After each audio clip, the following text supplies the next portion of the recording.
नमस्कार दोस्तों, देश दुनिया की 50 बड़ी और ताजा खबरें जानिए अब सिर्फ कुछ मिनट में, संक्षेप में, सटीक और भरोसेमंद अंदाज में। वीडियो शुरू करने से पहले एक छोटी सी रिक्वेस्ट, वीडियो को लाइक करके चैनल को सब्सक्राइब करें और कमेंट में बताएं कि आप हमें कहां से देख रहे हैं। तो आइए बिना वक्त गवाए शुरू करते हैं आज की सबसे बड़ी खबरों का अपडेट। मॉनसून उत्तर भारत से लौटने लगा है, लेकिन कई राज्यों में अभी भी बारिश का कहर जारी है। महाराष्ट्र के मराठवाड़ा में बाढ़ जैसे हालात हैं। मौसम विभाग ने उड़ीसा और छत्तीसगढ़ के कुछ हिस्सों में भारी बारिश का ऑरेंज अलर्ट जारी किया है। पश्चिम बंगाल में बारिश से 10 लोगों की मौत हो गई है और कई जिलों में बाढ़ आ गई है। समाजवादी पार्टी के वरिष्ठ नेता और पूर्व मंत्री आजम खान 23 महीने बाद सीतापुर जेल से रिहा हो गए। वो अपने बेटे के 2 जन्म प्रमाण पत्र बनवाने के मामले में जेल में बंद थे। उनकी रिहाई से पहले उनके बेटे अदीब आजम और कई पदाधिकारी जेल पहुंचे। मुरादाबाद की सांसद रुचि वीरा उनसे मिलने पहुंची, लेकिन पुलिस ने उन्हें रोक दिया। संयुक्त राष्ट्र में अमेरिकी राष्ट्रपति डोनाल्ड ट्रंप के दौरे के दौरान उनके स्वागत में इस्तेमाल हुआ एस्केलेटर अचानक रुक गया और उनके भाषण के दौरान टेलीप्रॉम्प्टर ने भी काम करना बंद कर दिया।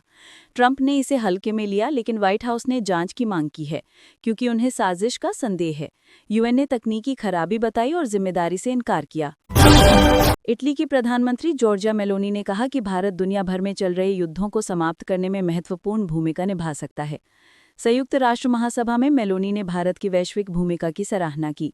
उन्होंने भारत यूरोपीय संघ मुक्त व्यापार समझौते को जल्द पूरा करने पर जोर दिया। मेलोनी ने पीएम मोदी के नेतृत्व की सराहना की और भारत इटली संबंधों को मजबूत करने की इच्छा जताई। पूर्वी एशिया में टाइफून रागासा ने हांगकांग और दक्षिणी चीन में दस्तक दी है, जिससे हाई अलर्ट जारी किया गया है। चीन में स्कूल और बिजनेस बंद हैं, उड़ानें रद्द हो गई हैं। फिलीपींस में इस तूफान से तबाही हुई, जिसमें 2 लोगों की जान गई। ताइवान में झील फटने से 14 लोगों की मौत हो गई और बचाव कार्य जारी है। किशनगंज में पीएफआई के पूर्व प्रदेश अध्यक्ष नदवी की गिरफ्तारी हुई।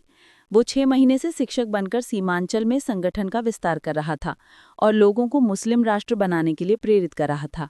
एनआईए की पूछताछ में उसने कई राज खोले, जिसमें सीमांचल में संगठन का विस्तार शामिल है। उसकी संदिग्ध नियुक्ति भी सवालों के घेरे में है।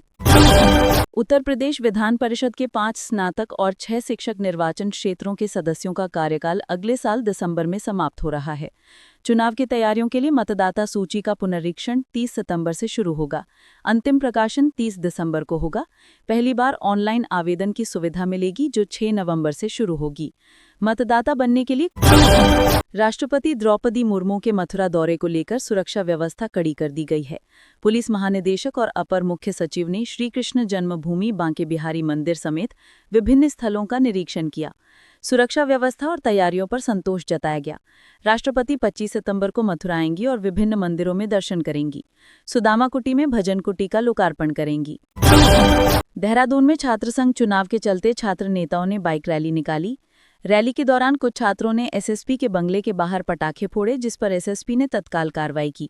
उन्होंने छात्रों को शांतिपूर्वक रैली निकालने की अपील की और पटाखे फोड़ने वाले छात्रों के बुलेट सीज किए गए। पुलिस ने छात्रों से शांति बनाए रखने का आग्रह किया। गोरखपुर से मोतिहारी के लिए रोडवेज बस सेवा शुरू हो गई है। ये बस गोपालगंज के रास्ते 213 किलोमीटर की दूरी तय करेगी।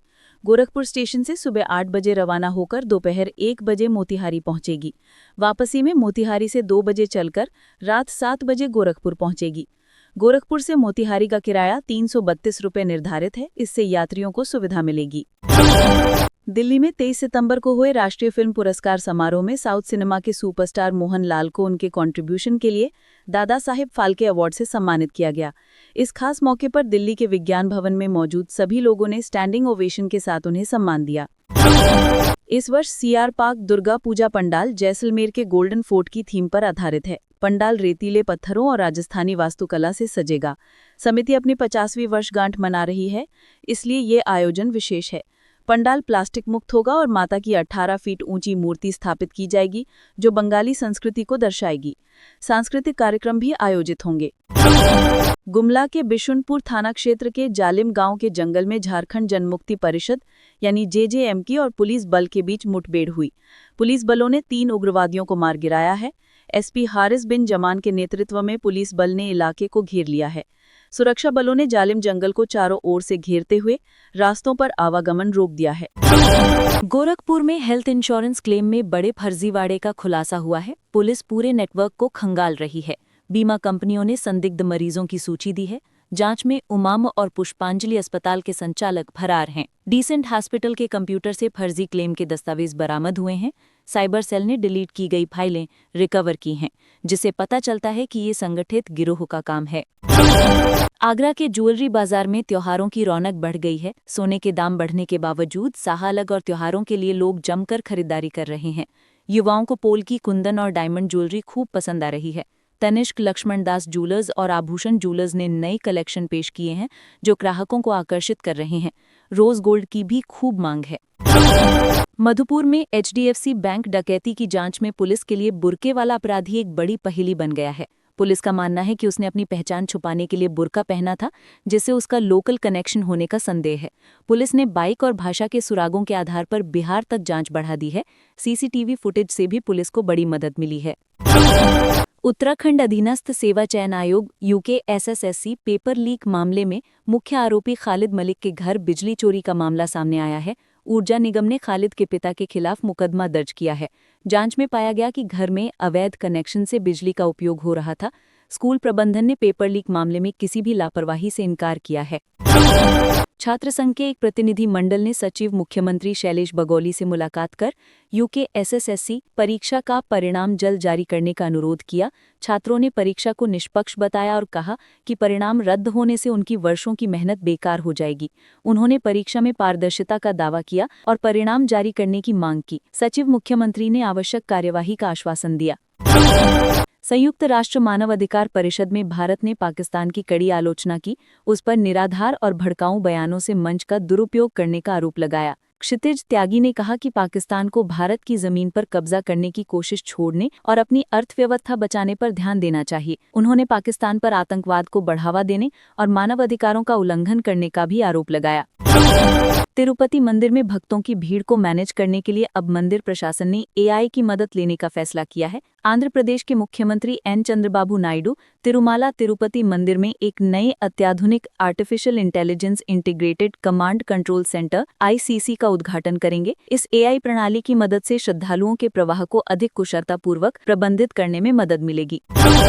कनाडा के खालिस्तान समर्थक PM जस्टिन ट्रूडो के जमाने में भारत कनाडा संबंधों में दरार आ गई थी। अब नए PM मार्क कार्नी के शासन में उसको पाटने के प्रयास शुरू किए जा चुके हैं।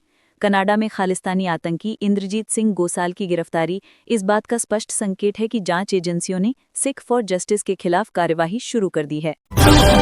थरूर बोले कि मैं इस बात का जोर देना चाहता हूं कि हमने जो मुद्दे उठाए हैं उनमें से एक ये है कि भारतीय अमेरिकी समुदाय इस सब पर इतना चुप क्यों है। एक कांग्रेस सदस्य ने कहा कि उनके कार्यालय में किसी भी भारतीय अमेरिकी मतदाता का एक भी फोन कॉल नहीं आया है जिसमें उनसे नीति में परिवर्तन का समर्थन करने के लिए कहा गया हो। ये आश्चर्यजनक बात है। राजस्थान के भीलवाड़ा में एक जंगल में 15 दिन का एक नवजात शिशु लवारिस हालत में मिला। वहीं बच्चे को मारने की पूरी कोशिश की गई थी। जंगल में ये नवजात एक व्यक्ति को मिला जिसके होंठ गोंद से बंद थे और जब उसे ढूंढने वाले व्यक्ति ने उसका मुंह खोला तो उसके अंदर एक पत्थर निकला। पत्थर नवजात के मुंह में इसलिए डाला होगा कि वो रो ना सके। सीमा शुल्क विभाग के अधिकारियों ने मंगलवार को केरल के विभिन्न स्थानों पर छापे मारकर भूटान से अवैध रूप से लाई गई लग्जरी कारों को जब्त किया। इन पर सेना और अमेरिकी दूतावास के फर्जी दस्तावेज थे। कस्टम्स प्रिवेंटिव कमिश्नर T तिजू ने बताया कि लगभग 30 स्थानों पर छापे मारे गए। इनमें फिल्मी सितारों पृथ्वीराज सुकुमारन, दुलकर सलमान और अमित चक्कलक्कल के आवास भी शामिल थे। NIA ने खालिस्तानी आतंकवादी गुरपतवंत सिंह पन्नू के खिलाफ नया मामला दर्ज किया है। आरोप है कि पन्नू ने स्वतंत्रता दिवस पर प्रधानमंत्री नरेंद्र मोदी को लाल किले पर तिरंगा फहराने से रोकने के लिए 11 करोड़ रुपए का इनाम घोषित किया था। FIR में ये भी कहा गया है कि उसने नए खालिस्तान का नक्शा जारी किया जिसमें पंजाब, दिल्ली, हिमाचल प्रदेश और हरियाणा को शामिल किया गया। PM मोदी बोले कि 2018 में आज ही के दिन शुरू की गई आयुष्मान भारत योजना सार्वजनिक स्वास्थ्य सेवा में क्रांतिकारी साबित हुई है और इसके लाभार्थियों के लिए वित्तीय सुरक्षा और सम्मान सुनिश्चित हुआ है। इस चिकित्सा बीमा योजना के तहत 5 लाख रुपए का वार्षिक स्वास्थ्य कवर प्रदान किया जाता है और गरीब और 70 वर्ष से अधिक के सभी वरिष्ठ नागरिक इस योजना का लाभ उठा सकते हैं।